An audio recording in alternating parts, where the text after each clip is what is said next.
Қайырлы күн, құрметті достар. Бүгін біз сіздермен тренажер деген жинақты білетін едіңіздер, русченко деп аталады. Сол жинақтың біз рационал функция деген тарауы бар. Ол тарау 7 параграфқа бөлінеді. Соның бірінші параграфы сандық өрнектерді тепе-теңдіктерге түрлендіру. Енді оның ішінде де ол 6 топқа бөлінеді ол есептер.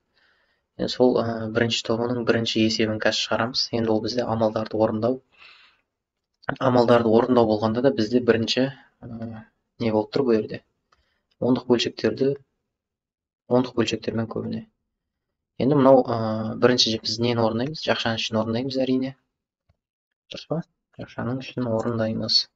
Бұл жерде бізде не дейді? Ең біріншісі бізде 1/1000-133. Осыны бөледі екенбіз қаншаға?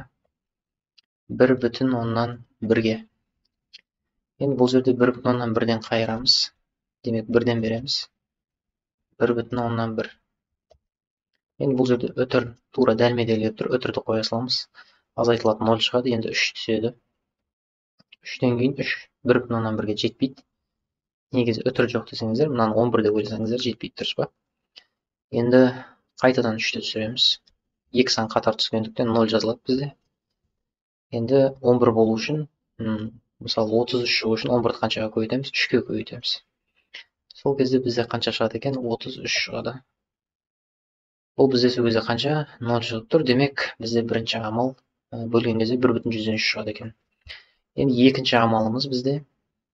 Екінші амалымыз осы 1/103-тен азайтады екенбіз 1/10-ні. Енді бұны әркім азайтылады деп ойлаймын. Бұл оңай есеп, себебі қанша? 120-дан 103-ті азайтқан сияқты. Және де бұл жерде кіші саннан үлкен санды азайтып тұрмыз. Демек теріс сан шығу керек бізде. Минус 0/117 шығады. Енді осыны біз бөлуіміз керек. Үшіншісі минус 0/117 бөлінген минус 0/102.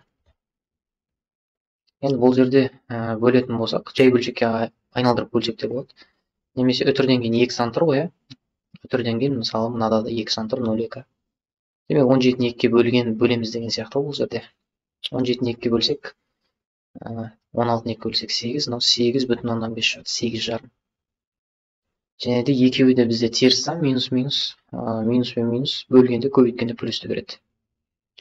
8/5 шықты. Енді төртіншісі 0/2-ге көбейтеміз осы. 8/5 көбейтесіздер 0/2-ге. Енді бұны көбейту керек бізде.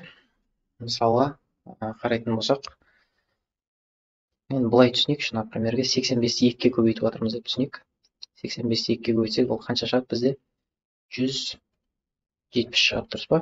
170. Енді өтірден кейін бізде қанша сан бар? Мына жерде 5 тұр, өтірден кейін 1 сан тұр. Ал мына жерде 2 тағы 1 сан тұр.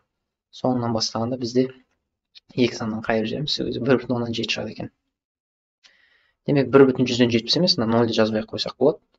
Сол кезде бізде 1/17 шығады. Енді бесінші амал.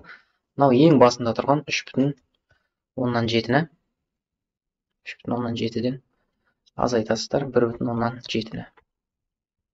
Сол кезде бізде толық 2 шығады жауабы. Есеп түсінікті болды деген ойдамын. Арнаға жазылып лайк басуды ұмытпайық.